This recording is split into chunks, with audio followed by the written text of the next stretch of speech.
ശ്രീരാമജയം. കർക്കിടക മാസത്തിൽ നാലമ്പല ദർശന പുണ്യം തേടി ഞാൻ നടത്തിയ യാത്രയുടെ വീഡിയോ ആണിത്.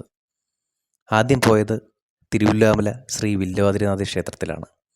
അവിടുത്തെ ശ്രീരാമനെയും ലക്ഷ്മണനെയും തൊഴുത് അടുത്ത അമ്പലത്തിലേക്കുള്ള യാത്രയിലായിരുന്നു. അമ്പലത്തിൽ നല്ല തിരക്കായിരുന്നു.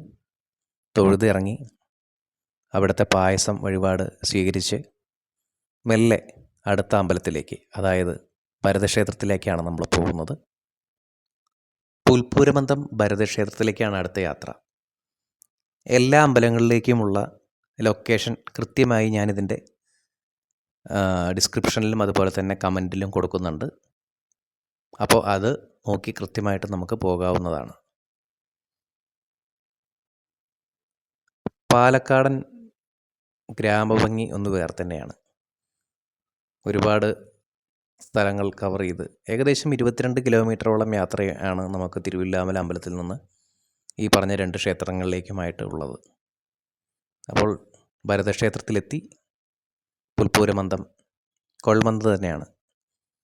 അമ്പലത്തിൽ അത്യാവശ്യം നല്ല തിരക്കുന്നുണ്ട്. കർക്കിടക മാസമായതുകൊണ്ട് തന്നെ അവിടുത്തെ അമ്പലക്കുളം നല്ല ഒരു അടിപൊളി കുളമാണ്.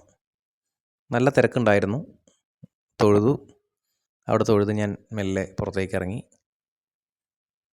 ഇനി അടുത്തത് നമ്മുടെ ശത്രുഘ്ന ക്ഷേത്രത്തിലേക്കാണ്. അങ്ങനെ കൽക്കുളം ശത്രുഘ്ന ക്ഷേത്രത്തിലേക്കുള്ള വഴിയാണിത്. നമ്മൾ ഏതാണ്ട് എത്താറായിട്ടുണ്ട്. അമ്പലത്തിൻ്റെ അവിടുത്തെ ഒരു ആർച്ചിലേക്ക് നമ്മളിപ്പോൾ ഒരു ലെഫ്റ്റിലോട്ട് തിരിഞ്ഞു കഴിഞ്ഞാൽ കറക്റ്റ് അമ്പലത്തിൻ്റെ ആർച്ചിലോട്ട് തിരിയും. അവിടെ എഴുതി വെച്ചിട്ടുണ്ട് ശത്രുഘ്ന ക്ഷേത്രം. അവിടുന്ന് നേരെ ഏകദേശം ഒരു 200 മീറ്റർ സഞ്ചരിച്ച് കഴിഞ്ഞാൽ അമ്പലമായി. ഈ അമ്പലത്തിലെ പ്രത്യേകത എന്ന് പറഞ്ഞു കഴിഞ്ഞാൽ, ഞാൻ ഒന്ന് ചെന്നപ്പോൾ അവിടെ ഒരു ഹിന്ദി നോർത്ത് ഇന്ത്യക്കാരൻ തിരുമേനിയായിരുന്നു അവിടെ ഉണ്ടായിരുന്നു. അവിടുന്ന് നേരെ വീട്ടിലോട്ട് പോവുകയാണ്. അത് ഞങ്ങൾ ആലത്തൂർ വഴിയായിരുന്നു പോയത്. കാരണം ഒരു 2-3 കിലോമീറ്റർ വ്യത്യാസം ഉണ്ടെങ്കിലും കുറച്ചുകൂടി നല്ല വഴിയാണ് ആലത്തൂർ വഴി. അങ്ങനെ ആലത്തൂർ വഴി സഞ്ചരിച്ച് നമ്മൾ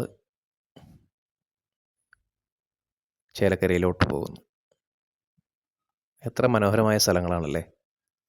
വെറുതെയല്ല കേരളം ദൈവത്തിൻ്റെ സ്വന്തം നാടെന്ന് പറയുന്നത്.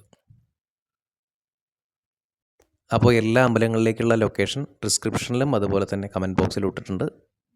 താങ്ക്